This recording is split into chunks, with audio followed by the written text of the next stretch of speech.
are in the Western Canadian city of Calgary. Happy Thanksgiving, happy Hanukkah to one and all, and a happy start of the FIBT World Cup bobsled and skeleton season.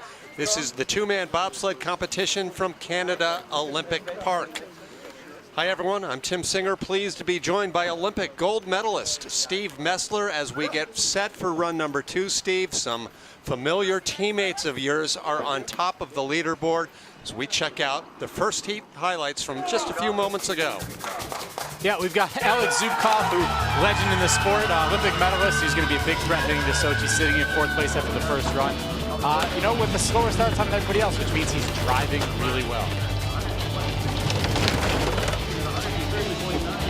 In 4th place, a perennial World Cup champion over the past couple of years and a former Olympic medalist as a brakeman from Switzerland is Viessmann. Hefty and Alex Baumann. Yeah, you know, Hefty, one of the best push athletes in, one of the best push athletes in the history of sport. He's taken over the driving bar the last 4 or 5, well, 8 years at this point, I guess.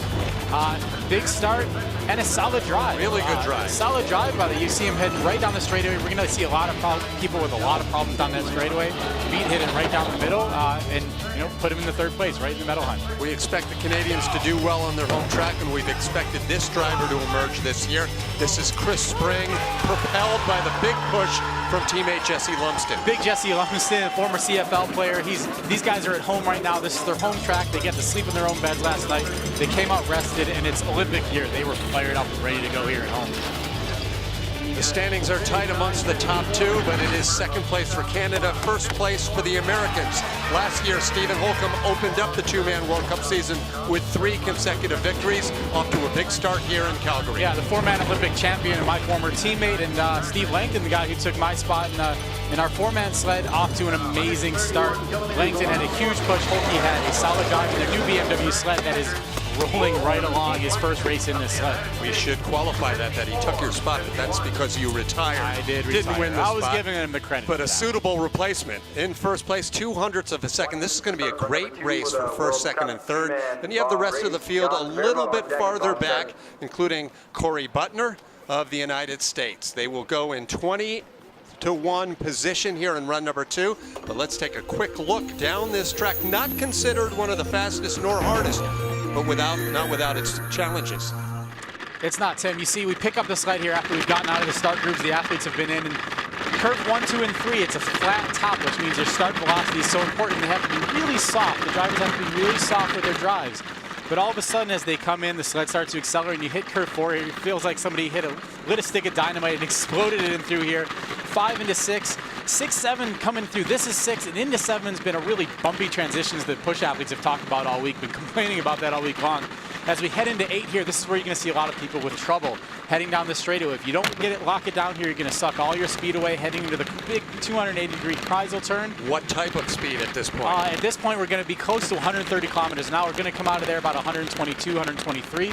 Through the 12 curve here, 12 is another trouble spot potentially as we head into the finish curve 14 here. A lot of G's. You're hitting 4 or 5 G's as you come through this at over 130 kilometers an hour. It's going to be a great race today. And we should say that a track record was set by the Americans in run number 1. And that was an 8-year-old track record. So they really showed what they were made of. They will wait and see 19 other sleds go before them. Here is Czech Republic, sled number 1, the pilot Jan Virba with Michal Bacek on the brakes. You'll take a look at that start list, and I'll tell you that this race is 2 heats, combined time. So in a moment, the clock in the lower right side of your screen will show you that total from the first run and now the second. And 5:30, not a great start time, but a little bit of a, little 500 slower than their first run. Not to be happy with that. But here, as I said at the top, the driver's got to be nice and soft. He's got nice and easy lines to come through here. All of a sudden, he's got to start to work right here. 20-1. And there he goes into 6, 6, 7. This 7 curve, you hit at least 4 or 5 G's coming through here. You get squeezed down as a push athlete. It's really hard as a driver. Coming out, drove a little bit, let it go a little bit too long, hits that left wall. There are not a lot of countries in the world that have bobsled or skeleton tracks. The Czech Republic certainly doesn't, but the Czechs are right next to the eastern German track of Altenburg. They do a lot of work on a challenging course. So Jan would learn how to drive on what's considered to be one of the most difficult courses in bobsleigh. He doesn't have much experience on this track, and we saw it as he bumped his way down a little bit. But you know what? To get a second run for him right now in North American soil is going to be the right pick. Only the top 20 from run number 1 qualified here for the second heat. Bierba with a 151.49, the combined 2-run time. I'm not sure if that's snow falling there. I think that was just from the brakes of the sleds. I think so as well. And here he comes through 8. You're going to see this happen a lot, especially the first 10 sleds that we're going to see tonight. The bottom 10 sleds of the order right now. And that those bumps and that gets pushed to the left into Kreisel. If you enter on the left side of that entrance of the turn, you've got to drive really hard. It's just like skating, stopping on a hockey skate. It's going to slow the sled down. Temperature still above freezing. It was as high as 42 Fahrenheit earlier today for the skeleton race. Still a couple of degrees above freezing. The ice temperature, though, has been maintained very well by the track workers. The course refrigeration, it's leading to consistent fast sliding. This is the first of 3 Russian sleds in the field here, piloted by Nikita Zakharov. Yeah, the Russians are a deep team right now. As we watch these guys take off, the Russians are always animated at the start. Let's see if we can hear some Russians standing in the crowd right next to them. The Russians are coached by Canadian Pierre Luders, who not only has won more World Cup medals than any pilot in the history of the sport, has also taken more runs down this Calgary track than anyone. So you should have good solid lines by these Russian drivers. They've been listening to Pierre for the last few weeks. They've been camped out here for America's Cup as well. 5:24 was the start time, and they've opened up already a quarter of a second lead over the Czech Republic. Yeah, which we're expecting to see. We're expecting to see him pull away here. But what he can do here, the transition between 6, 7, and as he comes out of 7 here, you want to have a there's that nice early entrance. We should have a good exit. Not bad. One hit like that is okay. If you had a double hit on your 2 bunks like that, it's not sucking that much speed away because it's wanting to be in a straight hit. Now in the lower portion of this course, this is the second out of 20 sleds from Russia. Zakharov, the pilot, they cross the finish line with the early lead. Much more action to come from Calgary.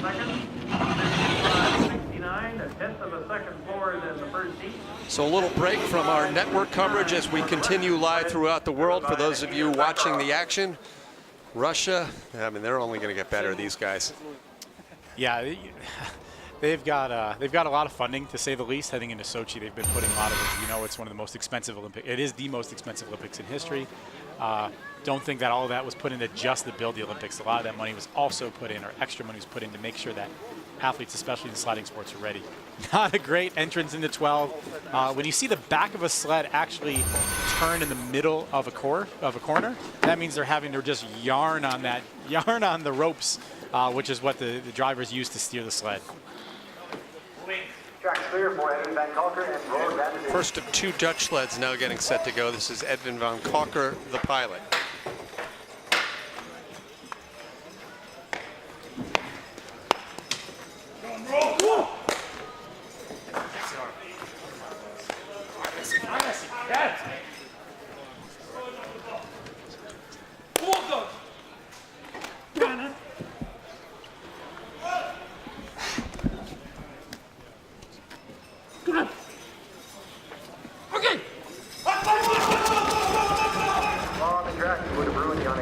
The Dutch on the track.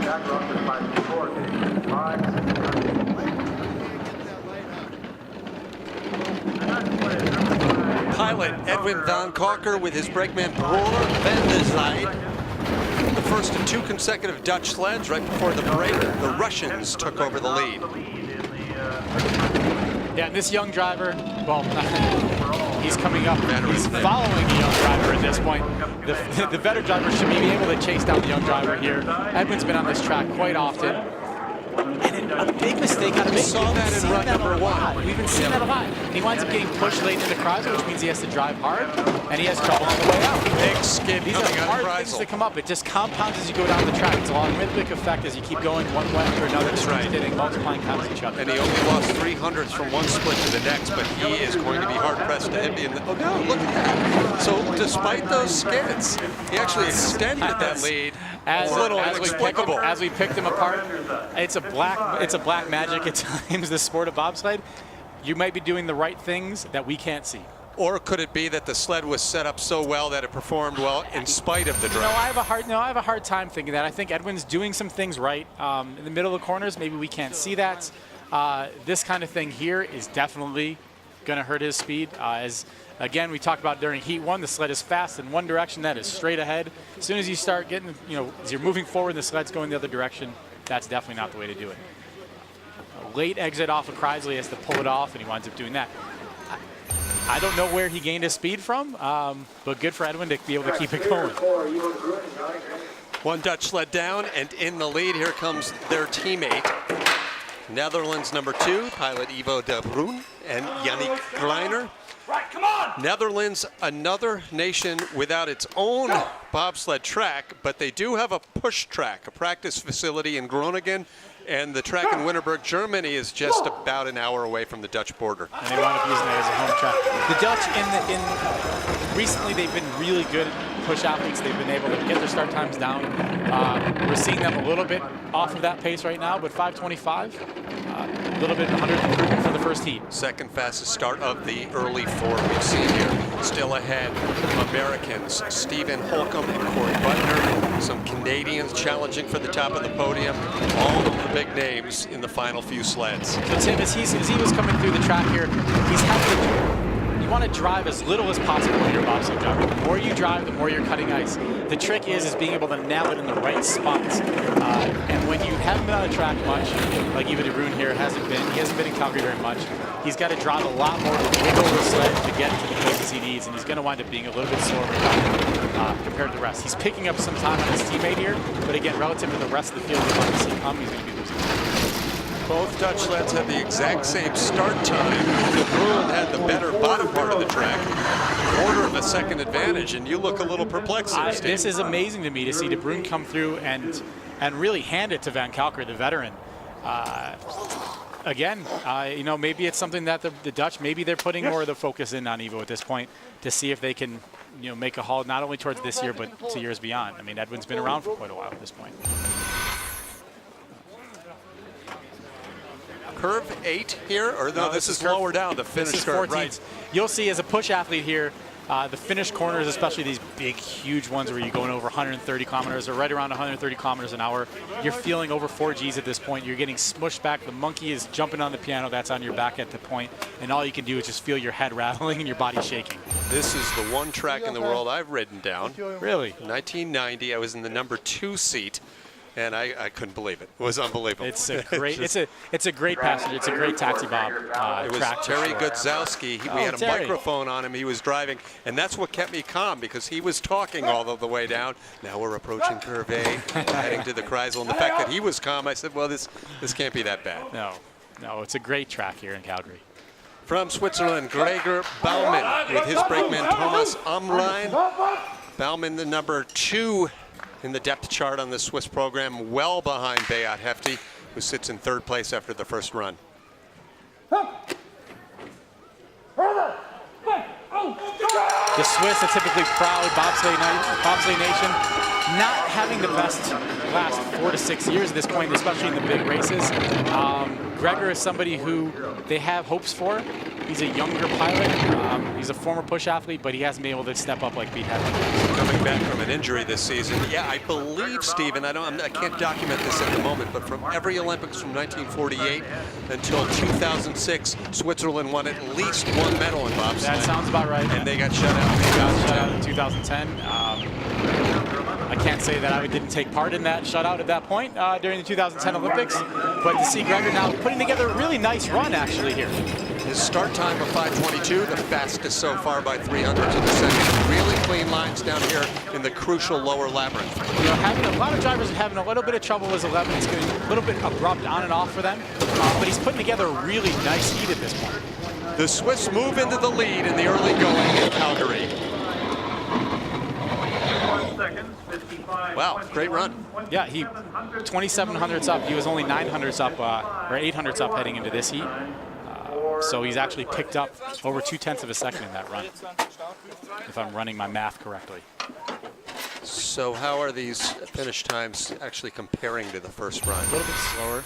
Oh, he was a little bit quicker in that one, but generally they've been about a 10th. That's right. So it shows you how good a run this was. Yeah. Yeah, this is well done. He's on the right side of the wall, on his right side of the wall coming into the Kreisel, which means he's got a nice and easy entrance. He doesn't have to turn this nose of the sled to get it back onto the set pace. So when you're in the corner, as you're going through these corners, you're not actually turning the sled the whole time. You're actually coming in, you're changing the nose and direction of the sled, and then you're simply pulling back and letting the sled run. Getting set for our next competitor in just a moment.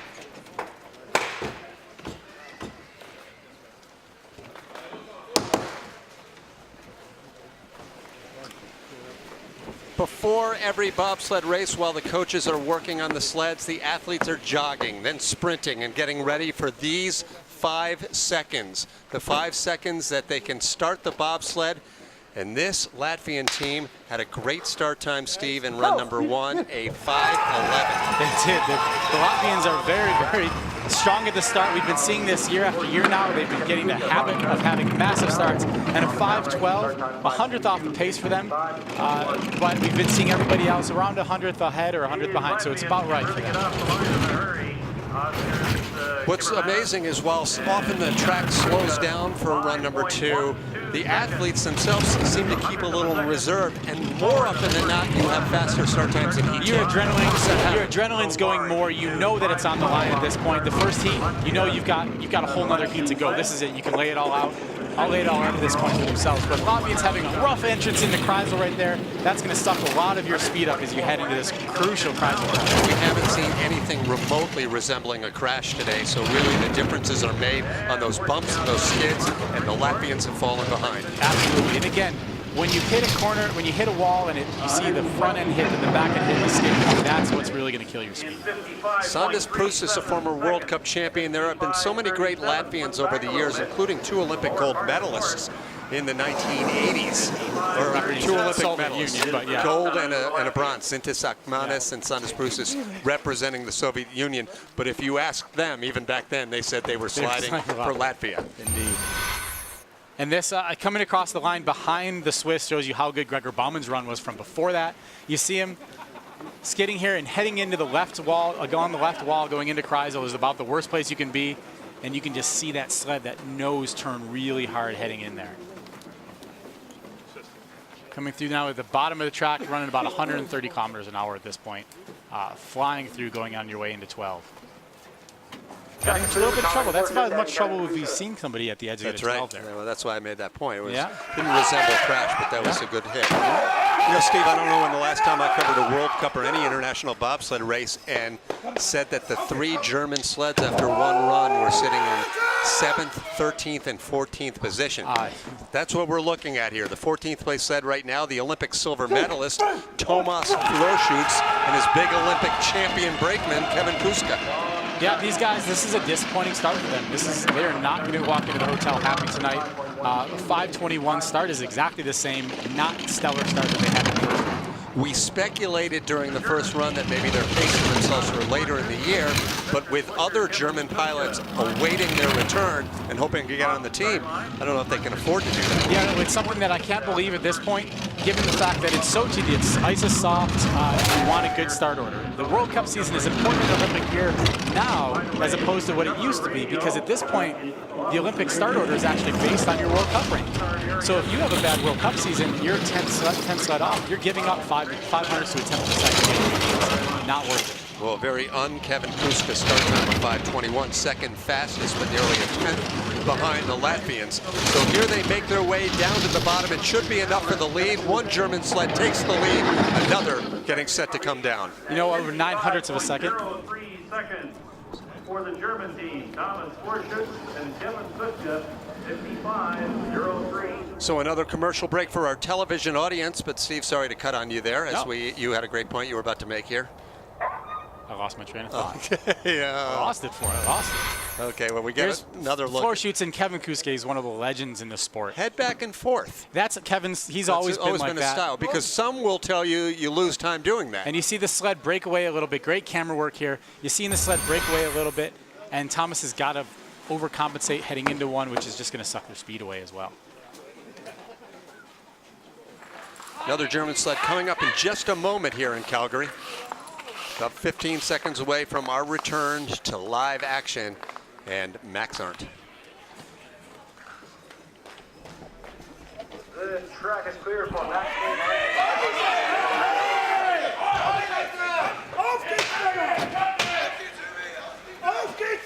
Tim Singer, along with Olympic gold medalist Steve Messler, back here in Calgary, Canada, the second of 2 consecutive Germany sleds, now getting set to go. Maximilian Arndt is the pilot with his brakeman, Marco Hubenbaker. And you hear a lot of Aufgates going on in the background. That's the Germans yelling, "Let's go, let's go." Their teammates took the lead right before the break here with a 5:21 push. This is a 5:27, well in back. That's well in back, but again, Max Arndt is nursing an Achilles injury at this point. I talked to him before the race. He said he's 75–80% at best. You know, he's got big Marco Hubenbecker behind him, who's just a massive giant, who's going to keep him in the race for the next few weeks while Max gets healed up. Last season, Max Arndt had virtually nothing to show for his campaign except for a gold medal at the World Championship. Which is about the only thing you really care about in non-Olympic years, getting that World Championship gold. Having a rough time down the track today. He's got a lot of things going against him today. First of all, he's hurt. Second of all, he's on the track he's only been on twice. 800s. He's holding a narrow lead over his teammate Thomas Forschutz, but a skid down here. This is going to be very tight down at the bottom. He hangs on by that same 800ths of a second margin over Forschutz and Kuska, but Christoph Langen, the coach, did not like what he saw. We were checking him out on our ISO monitor. Yeah, I know the happy face and sad face for Christoph Langen isn't that big of a difference, but you could definitely see that. Not a distinction between comedy and tragedy. You got René Spiess there, veteran World Championship pilot, one of the coaches back there. That's the thing the Germans bring to the table, is just a massive amount of experience and knowledge to this sport. Heading into curve 8 here again, you're going to see a lot of people have trouble coming out of this course. It's going to get progressively better as we watch tonight. That's a solid thing, but what happens again? You see, he took that right bump. He was going to get pushed into the left entrance into Kreisel, and that's going to suck his speed away. Simona Bertazzo, Italy #1. The name sort of just rolls off the tongue. He has been an enigma, surrounded by a riddle, wrapped in a paradox throughout his 10-year pilot career on the World Cup. He has 2 victories, one on the very tough course in Lake Placid, one on his home track in Cesana, Italy. But more often than not, he's hard-pressed to make the top 10. He's somebody that, you know, we've been expecting something out of them. The Italians had a rich history. Günther Huber and his coach Antonio Tartaglia behind him there.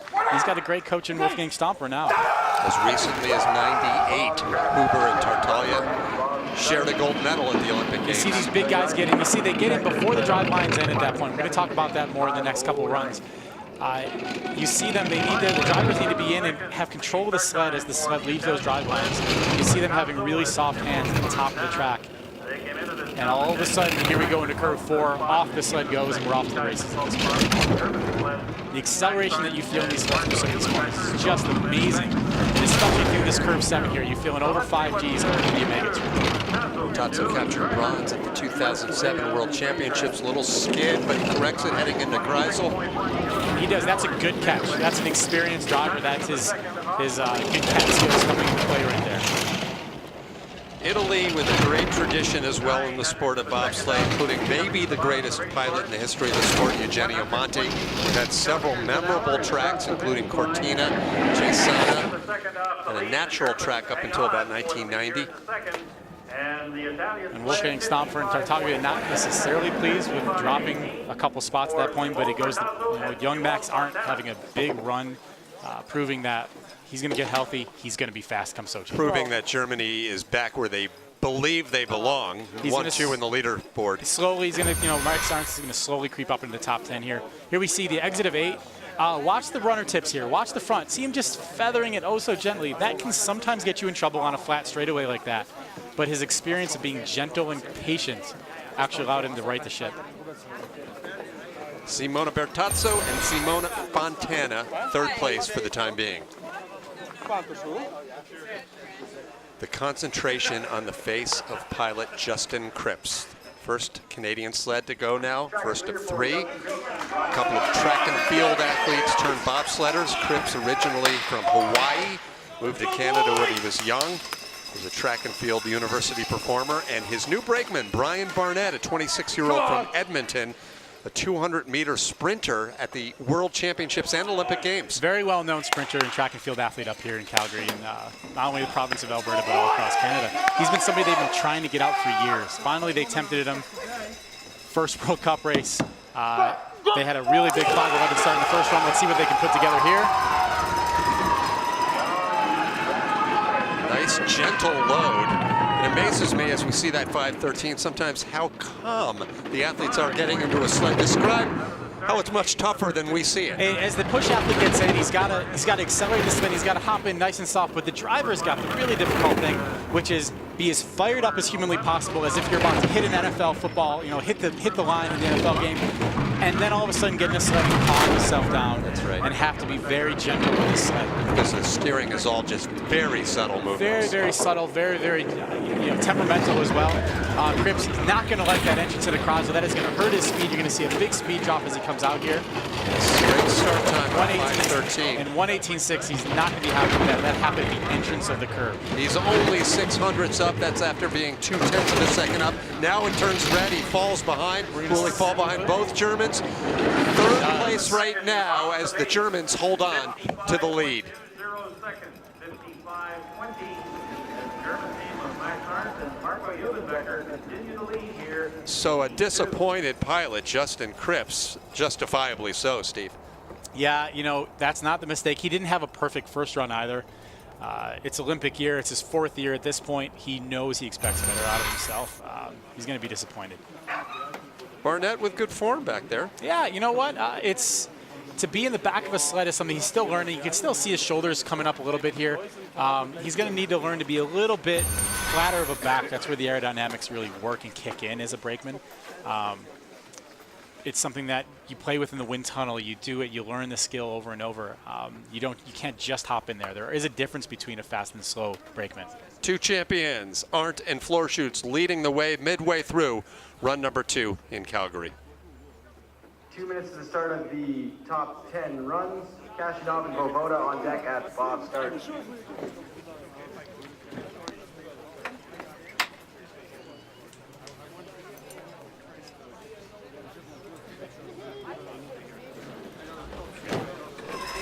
So you've heard from some of your many fans out there. We have. We've got at LZM hopped in, and from Katya, she wanted to know if the track was cleaned up between runs. It's kind of like a Zamboni, and it actually is.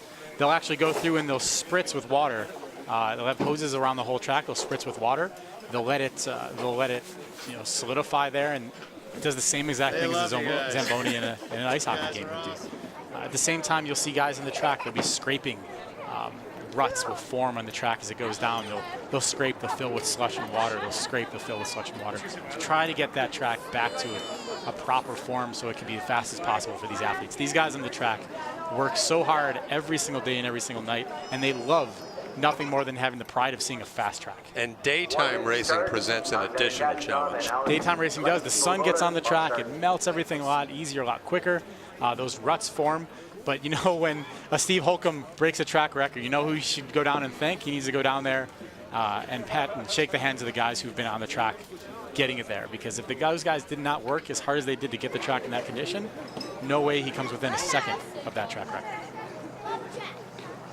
And that's something as athletes we know. We would spend time training for a week or two. We went to Park City, Utah before the Vancouver Olympics. And those guys had that ice as fast as possible, knowing we were going to the fastest track in the world.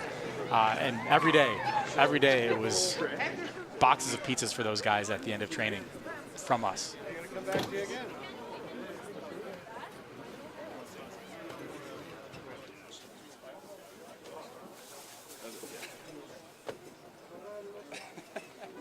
track is clear Got Max for Aaron Alexander Hugenbecker. Kajinov and Alexei Vovoda. Back here in Calgary,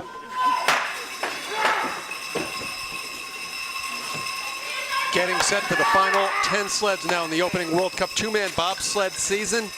Tim Singer along with Steve Messler. Here come the Russians with Germans holding the top 2 spots. Still ahead, Americans Nick Cunningham and Steve Holcomb, and Canadians Lyndon Rush and Chris String. And you've got big Alexei Vovoda on the back of the sled here. Let's say he's an Olympic medalist. He's somebody who's a legend in the sport. He's somebody who really also gives back in the Russian community. We talked about this first heat. He's big into their education program. He does a lot of stuff to try to increase the impact the Olympics are going to have on the youth across Russia, which I can personally respect a lot. Kachanov is a guy who we've been curious about, and it's going to be really curious to see how he does tomorrow in the format. That's where he's really been shining. We know they'll be strong on their home track. We'll hope to have about 100 more runs than anyone else come Olympic time. I would say even more than that, Tim. And he looks really good. That's a great drive right now, right down the pipe here. That thing can make or break your run. He's able to control it out of track. So everything in bobsled just compounding. And he's having about the best run that we've seen so far this second heat. 3/10 up at the last split. Now we've seen the last several sleds who fell behind the Germans lose time down here at the bottom. They lose only 100th of a second. More than enough in the bank to hold on to their spot. It will be a top 10 result here in the opening World Cup race for Russia. Yeah, Russia too, to have their second sled in the top 10 in Calgary, where this driver's only been once or twice. That's not bad. Really, really impressive thing. So just warming up this weekend a little earlier, we had the skeleton competition, and later today we have, as we check out this replay, we've got, or tomorrow I should say, 4-man bobsled along with women's bobsled. So a busy weekend. You also have the Florida Gators looking to avenge their season against Florida State tomorrow, right? Yeah, I'm not sure if we really want to talk about that right now. Not been a banner year for your Gators. It hasn't, but we're going to rebuild. It's going to be all right. As you see, a great entrance here, a great drive for the young Russian. Well, certainly in my mind, the surprise of run number 1 wasn't necessarily the great showings by the Americans and the Swiss and the Canadians. It was the disappointing showing by this next pilot, Oskars Melbardis, one of the fastest starters, probably the fastest starting team now in the world, along with Belmont Streiskens. Something happened on their way down the track. Yeah, you know, these guys, again, this is also a case of he hasn't been on this track much. He's only in his 4th year driving at this point. They've only been to Calgary twice in World Cup in the last 4 years. Watch out when they get to Europe, and certainly watch out when they get to Sochi. The word is these guys were flying last week during international training in Sochi on the Olympic track. Melbardis was the winner at the World Cup last year in Sochi in the 4-man competition. And again, a back and forth movement by the brakeman. Can be a little bit inefficient, but boy, they're driving in 5:08. Another massive start. When you're in the 5.0s here, you are absolutely world class. 5:07 was their first run start. That was the fastest of the heat, but then they gave it all away on the way down. Let's see here, 1600ths is their advantage over the Russians in the early going. And Kachanov had a great run, so this is going to be a really great test for Melbardis right here if he can hold, because Kachanov was nearly perfect on the way down the track.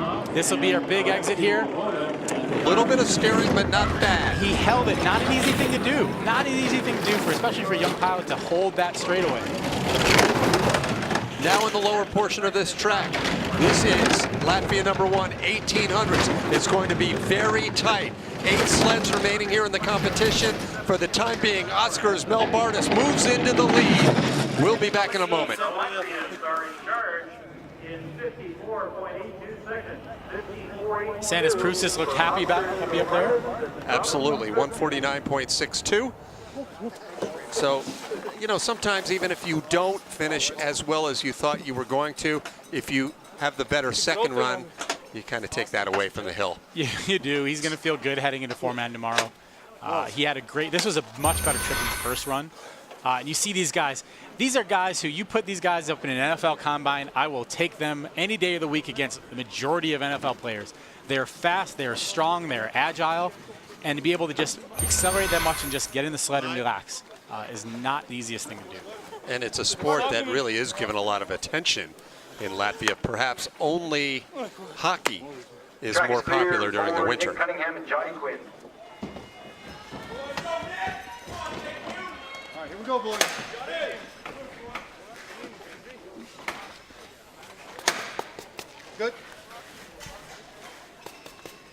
The first of 2 American sleds in the top 10 now getting set to go. This is pilot Nick Cunningham along with his brakeman Johnny Quinn. Cunningham, 27 years old, from Monterey, California, and Quinn out of McKinney, Texas. Big Texas guy, also has a football, Johnny Quinn has a football recruiting company they also started.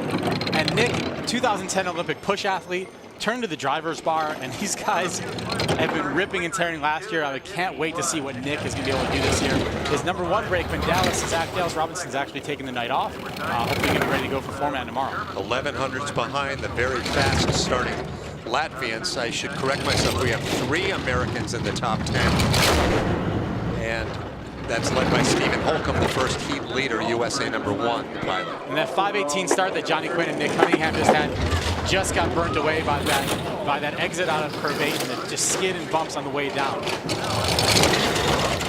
Sled making a lot of noise down here in the lower labyrinth. And a big skid on the way into 12.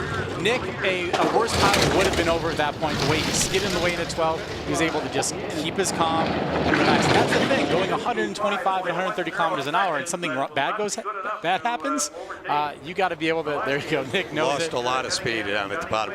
Hey, while we get this replay, we have to get in a little news bulletin that happened, in case you missed it, earlier today on Universal Sports. Noelle Picus-Pace was the winner of the women's skeleton competition. In fact, she won quite emphatically, but moments after the race ended and after we left air, as you see this driving by Nick Cunningham in the bobsled, Noelle Picus-Pace was disqualified from that skeleton race due to an equipment malfunction. She was devastated. Nonetheless, she had a tremendous performance out on the course. Just had the violation of the equipment. It was unfortunate. Yeah, it was. And she's got to feel good about the way she's competing. She's going to come back. She knows it's going to hurt her points. It's going to make her have to start a little bit further back next week on her home track in Park City. But she's going to be okay. She knows the bigger picture. She's a veteran. 7th place after run #1, Francesco Friedrich with his brakeman Janis Baker.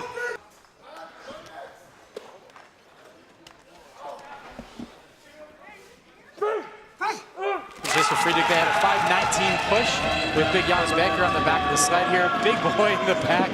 Look at the size of him as they get in. 5:16, so an improvement, 300ths improvement. Their advantage was only 0.05 of a second over the Latvians after the first run. Latvians just had a great start, great drive. Already the Germans are behind by 0.09. That little bump, we saw just a little tap into curve 4 there. Pushes him a little late, means he has to drive a little harder. It's not going to be good for his next split. Back to 1100ths back. Again, this is the driver. Friedrich hasn't been here very much. Curve 8 is still a puzzle to him, but he figured it out right there. 26.2 kilometers an hour. These things are flying tonight. Now in the lower portion, some tight curves here, trying to negotiate these perfectly to pick up any bit of speed possible. Over 80 miles an hour, but he doesn't have enough track to pick it up.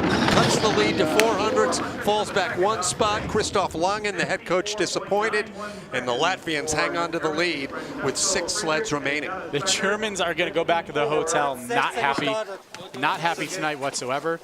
To have 3 sleds, none of them are going to finish in the top 6 tonight. Again, some might speculate they're, dare I say, tanking in the early going. I just don't see it.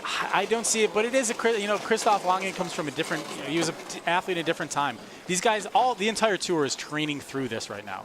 They're peaking towards Sochi. Their bodies are not ready. Some are at different points, so maybe the Germans are a little bit behind the rest of that time. Look at this, great drive on the way through 8. Down the straightaway, perfect. Perfect entrance. You wind up having that great early entrance under the Kreisel turn where he doesn't have to burn much speed. There you go. Thank you guys in the booth there, doing such a great job with the cameras tonight. Such a difficult sport to capture as these things whip by you at over 120 kilometers an hour, over 60, 70, 80 miles an hour, every single corner. American pilot Corey Butner raced out of the gate last season with a pair of World Cup silver medals in the first 2 races in Lake Placid and Park City. Ended up in the top 6 or top 8 in the World Cup standings. And he was 6th at the Sochi track last year. Here is in top 6 right now with big Andreas Durbel in the background. Durbel 25 years old, Belmont, California. Butner, a native of Yucaipa, California. Tied their start, 5:21. Corey's still, Corey's been driving now for 5 years or so. Still considered a young driver, but he's been on this track a lot between the America's Cup races and the World Cup races. We expect him to be right here now. Last year, after those first top two finishes in the World Cup, he actually crashed in the lower labyrinth on this track. Still crossed the finish line with a top 10 result. Here he did. Here's that crucial corner 8. He does a good job. Oh, and he winds up being a big skid into Kreisel there. That late entrance will just suck your speed away as you've got to drive really hard. He gets it back, though, with a nice exit of Kreisel, but his speed was already moving. No doubt the Latvians are going to pick another off. He's still 0.2 of a second back. He may cut that in half, but probably not. Probably 1500s back here, 1900s. Only the 5th best time of the run. Latvia moves up one more spot. Too little, too late for Corey as he tried to get it back out of a great exit of Kreisel. As you see, Justin Olsen, Olympic gold medalist in Vancouver's 4-man sled, my little teammate there, waiting to help his teammates out at the bottom. Which, I mean, there's Justin helping out. This guy's an Olympic gold medalist, the 2-time world champion. What is he doing on a day he's not racing? He's on a weekend, I believe he's not racing. I'm not sure he's going to compete in the 4-man either. No, he's not planning on competing for the weekend. He came off a bit of an injury problem this summer. He's getting himself healthy now. And there's that really late, see how late into the left of our screen here, Corey winds up going. What happens there? He's got to drive the sled really hard, and just like stopping on ice skates, he's got to turn those runners, cut a whole lot of ice to set the line. It will be a top 10 for the first World Cup of the season for American Corey Butner with his teammate Andreas Durbel. Now to the top 5 here. And the standings are very tight, Steve. Less than 0.2 of a second separating 1st from 5th. Really tight 5th and 4th, the next 2 sleds. This is Olympic bronze medalist in the 4-man competition, Lyndon Rush, with his big Olympic champion brakeman, Lascelles King Brown. The Latvians hanging onto their Olympic spot. silver medalist break. Silver medalist. Silver medalist with Pierre Lewis 2006. And look at Lascelles Brown back there. Probably Lascelles in his late 30s at this point. The best athlete on tour, in my opinion. Pushing a 5:14, a couple hundredths drop. But Lascelles Brown is 39 years old, I believe. If I'm not 39, exactly. Originally from Jamaica. Has represented Jamaica at the Olympics. Canada competed for Monaco.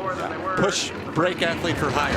Exactly. And now, he's pushing Lyndon Rush. And Lyndon Rush is, I've got to say, one of the best guys on tour. He's somebody that everybody respects. Everybody really likes. His team loves him. His team respects him, which is an important thing for a driver. Lyndon is tearing his home back on right now. Well, he had a 300s lead. That is now a tie to the 100th of a second with the Latvians, which makes you realize how great Latvia was down here at the bottom. The Canadians now fall back 3. And that's a big problem by Mark at the bottom there. So Lyndon Rush, another one the Latvians pick off. They keep the lead here with just 4 sleds remaining. 55.10 seconds, 55.10 for the Canadian team of Lyndon Rush of the third.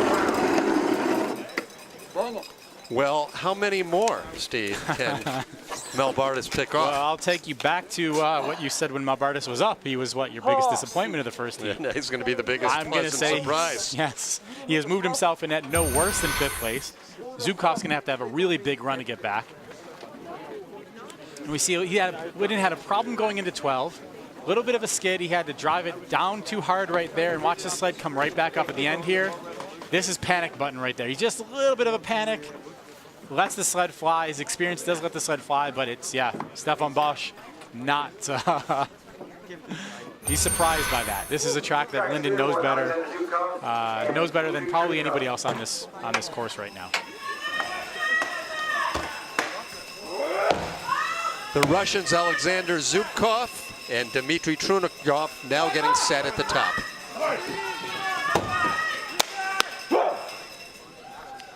First of the final 4 sleds in 4th place after run number 1. Another veteran in this sport, 39-year-old Alexander Zubkov. Look at the great shot at the spikes, running at full speed on ice, pushing this heavy sled. These guys are so big, strong, and fast to be able to accelerate these things that weigh upwards of 300-400 pounds to get into these bobsleds. When Sochi was awarded the 2014 Olympic Games back in 2007, you got to believe Zubkov said, oh no, I'm going to race 4 more years. He was planning to retire in 2010. but he has to finish it off at home. And he's going to be a huge threat, especially in the four-man. Being one of the older athletes in two-man, it's going to be a little bit harder for him in two-man, but look at him. Here in Calgary, where your start is very, very important, he is right in there. He's fighting for a medal right now. 200's up right now on the very fast lines. In case you're just joining us, the Latvians took the lead about 5 sleds ago. They have been watching every sled fall behind. I believe that run is going to end right here with the Russians up 700. And Zubkov was smoking fast in the first heat, and look at him coming doing the same exact thing 12 to the second. No one's been able to touch the Latvians. 80.3 his speed down at the bottom, so it was a nice run for Latvia. But Zubkov, you know, he became a successful two-man pilot late in his career and won an Olympic medal in Whistler, but he was the best in four-man for many years. Yeah, for many years, these guys, year after year, they were World Cup champions. Olympic silver medalist in 2006, and by far one of the biggest attractions and draws for that Russian Olympic team coming up in 2014. Dmitry Tunenkov, his longtime brakeman. Dimitri's been with him for pretty much this entire Olympic cycle. Here they are into the finish curve 14 here. Huge pressure as a brakeman. You're feeling just getting smushed down as a driver. You're sitting up, so you can actually feel your cheeks just get melted down with the 5 Gs of pressure coming through. And the big neck snap across that finish. Yeah, Pierre Luder's on the right there. Those are Pierre Luder's lines that are winning this race for Alex Zubkov right now. Russians with the lead, 3 sleds remaining. And Steve, we talk about how for so long Zubkov was a four-man specialist without two-man results. Now we have a two-man specialist we're checking out, Biat Hefti, who really hasn't much to show for in four-man. Why is it that some are specialists, and how different are those two disciplines? You know, they're not terrible. We had some big pullback of the sled there. One thing you can't do as a brakeman is pull the sled back. It messes up the time of everybody else. 509 in the first heat, 511. That's where that came from, is pulling the sled back. The difference between the two-man is like a sports car. Four-man is like driving a Greyhound bus. You get that thing. That's a little different. You get that thing going in the wrong direction for that Greyhound bus. There's really no getting it out of there. Beat now is going into. He's only been driving for a limited amount of time at this point. It's 7-8 years, which is not that long. And he's just always had a really big start in two-man. He's been able to focus on it. Took a full year between making the switch from push athlete to driver on the Europa Cup circuit and learn the craft. Very patient. I actually abandoned the four-man fully a couple of years ago. Didn't at the Olympics, right? Yeah, well, in 2012 as well, during the World Cup season, pretty much didn't do any four-man. Focused on two-man, and it's been paying off. He's one of the best, if not the best, two-man driver in the world. We see him 1,200 guaranteeing himself no worse a bronze medal. And more significantly, the fastest run here in heat number 2, a 54.80 at a time when the track is slowing down, and we've seen the Russians and Latvians just before have great runs. Yeah. Okay. Yeah, 1,200's ahead, they're saying right now. 1,200's ahead. Beat's got to be happy with that. A bronze medal in your Olympic year debut. Watch these guys, just a huge, you can see that the hip oscillation that has Beat Hefti is something that's famous amongst all push athletes. To be able to just extend and push and extend and get as much out of the ice in your body as humanly possible. Here he is towards down by the bottom of the track, curve 12. This is where we saw Lyndon Rush, just a sled before him, or 2 sleds before him, have some trouble. With a big Swiss, content with that. In this big year of international competition leading to the Olympics, this is an international night so far. The leaderboard has 1 through 4, Switzerland, Russia, Latvia, and Germany. 4 different nations, and the final 2 sleds now getting set to go. The North Americans, first from Canada, followed by the Americans. This is driver Chris Spring and his world champion push brakeman, Jesse Lumstead, who won the World Push Championships last year. Jesse picking up the back of the sled a little bit. 508, you know what, Jesse, a former CFL player, massive, big, strong guy, 5'10", a 200's drop, a 200's slower than their first heat, but they're still going to be happy with this. Jesse just gave Chris the best opportunity he could to get this race.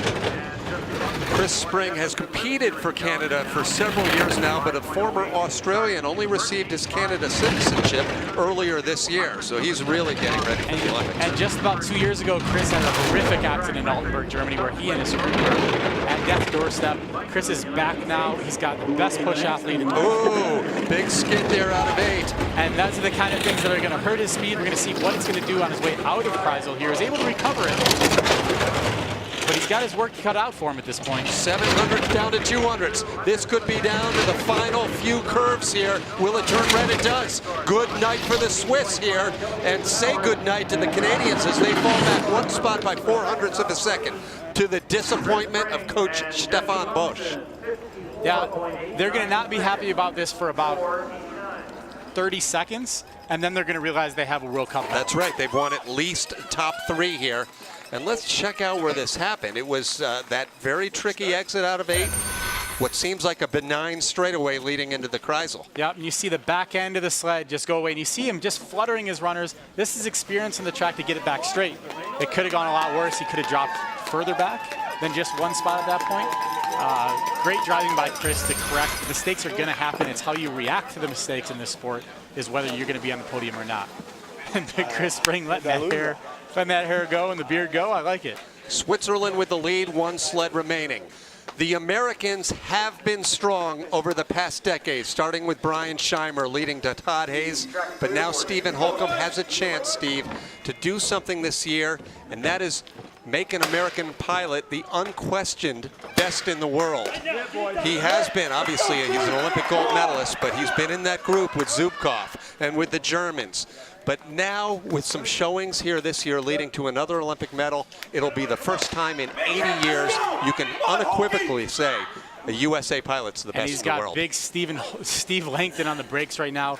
Steve Langton, you can put him up against anybody as a 4.240. This guy cleans over 160, 170 kilos. In a 5.09 start, 100th improvement. These guys are ready to go, want to win this race. Their advantage was 700ths over the Swiss, who have the lead down at the bottom. They opened that up to 900ths at the start. This will be telling here.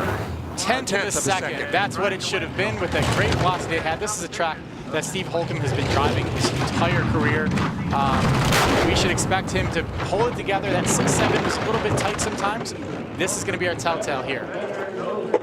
Bit of a tap, but not much of a redirect at all, 1800s. Yeah, he's safe at this point. Holkey's just got to drive her home and keep this new BMW sled, his new push crew.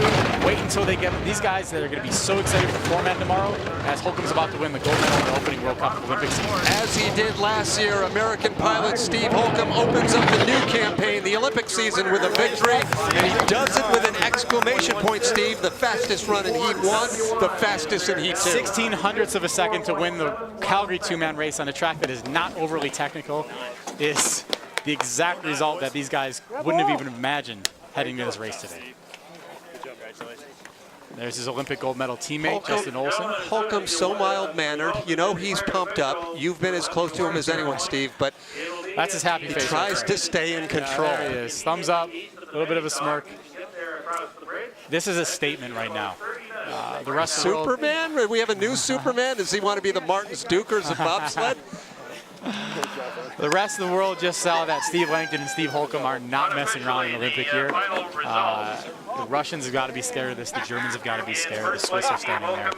Not really sure what just happened. 32-year-old Stephen Holcomb and 30-year-old Steve Langton. A new pairing this year. Holcomb has had success with a number of brakemen, but he may have found his Olympic medal match in Langton. They capture the gold medal. Really impressive. That's the kind of day from top to bottom. These guys are the best guys on the hill today. Steve Langton gave Steve Holcomb the push that he needed. Holcomb drove his new sled like the Olympic champion that he is. I can't wait to watch these guys, what these guys are going to do in four-man tomorrow.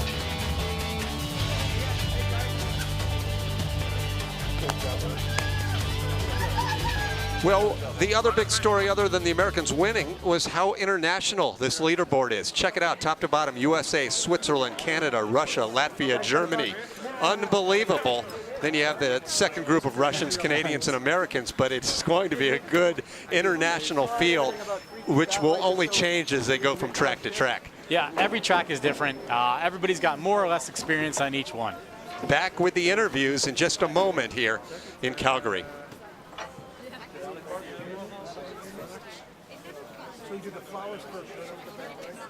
Let's go, Viet. Come on, guys.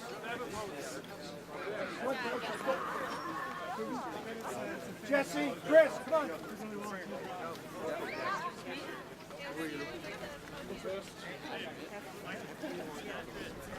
third on the left. Push over that one. Second on the right over here. You want yours? I do. No way.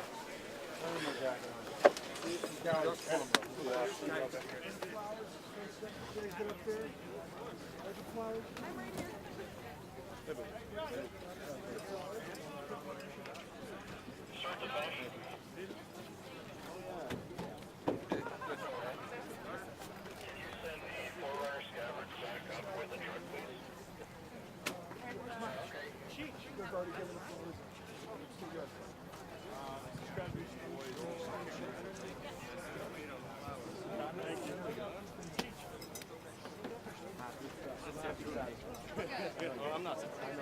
Honor, give us a hug, buddy. Yes, guy.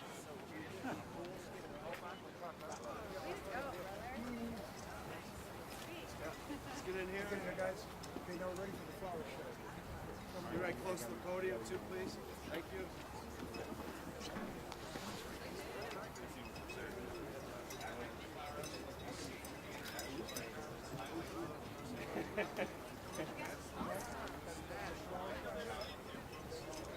I don't know.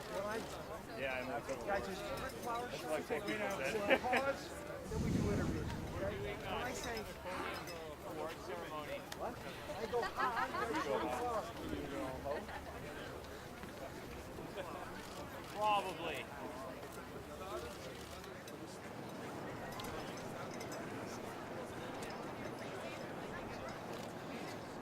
An exciting competition winding down here in Calgary. We have 2 more races tomorrow, but for the time being, the World Cup standings here represent the race number 1 finish, with American Stephen Holcomb leading the way over Biat Hefty and Canadian Chris Spring with a great surging opening to this Olympic season. A look at all of the top 20, and for the top 3, the flower presentation is taking place down at the bottom. Steve Messler, you look at the top 15 in the standings as there's a look at the flowers and the celebration. The biggest margin between any 2 sleds was that margin between Holcomb and second place Biat Hefty. Well, considering it was 200ths ahead going into the heat and he wanted 1600ths ahead, these guys were ready to go. Steve Holcomb, Steve Blake did a huge start, probably the fastest start Steve Holcomb's ever had at this track. A beautiful drive, a new sled. It is a brand new year and they're excited. Well, we're going to say goodbye to some of our international stations down the line. We'll stick around for interviews in just a moment.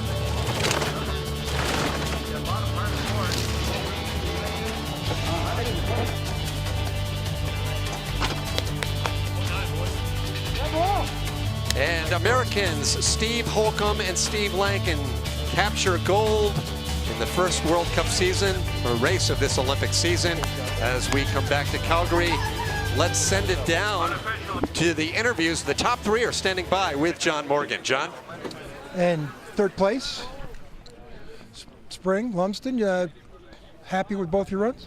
Yeah, you know, I'm happy to. Anytime you come away with a medal, you got to be happy with that, you know. And this is the first time I've raced here in a long time, and to be here in front of a home crowd, it's great. And to do it with Jesse too. We've only ever raced once before, and this is the start of something special here, and we hope to continue that throughout the season. Your push is okay? It'll get better. It'll get better. Congratulations. Okay, Team Hefty. Okay, good runs. Yeah, I'm very happy. The first race this season on the podium, it's good. Alex and the whole team did a good job, so I'm very happy. Congratulations, Switzerland. Now Superman here, Steve and Steve. Seems to me the second run you were just on a rope. Yeah, you know, I made a few mistakes in the first run. We had 2 great pushes. I just cleaned it up for the second run, but to start the season off, the track record's pretty huge. But I think the weekend kind of goes to our 3 mechanics, Jim Gard, David Cripps, and Richard Lobenstein. Their guys have been working tirelessly to make these sleds fast and perfect, and it really came through today. Congratulations. Way to start the season, guys. All right, thanks very much, John Morgan. And Steve Messler, take off that USA flag for just 1 second and let us know, is he the man to beat here in North America and around the world this year? You know, he's the man to beat in North America. He's got his work cut out for him. They did not have a stellar year last year over in Europe. Especially in Sochi. Especially in Sochi. He's going to have to prove himself in the second half in Europe, and then people are going to really be afraid. I think he can do it. All right, Steve, thanks so much. And what better way to prove himself than by opening up this season, not just with a gold medal in the World Cup, but a convincing victory over the best pilots in the world. That'll wrap things up from Canada Olympic Park in Calgary. Still ahead tomorrow, 4-man bobsled as well as the women's competition. Until then, for Steve Besler and all of us here in Calgary, I'm Tim Singer saying so long. Thanks for joining us. USA won, the winners. Unofficially, the final results. In first place, Steve Holcomb and Steve Langton from the United States. And again, I emphasize that this is unofficial at this point. FD.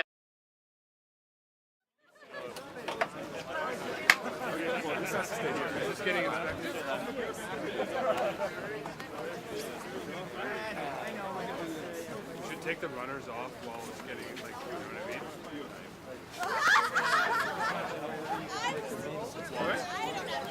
You can? Take the runners off?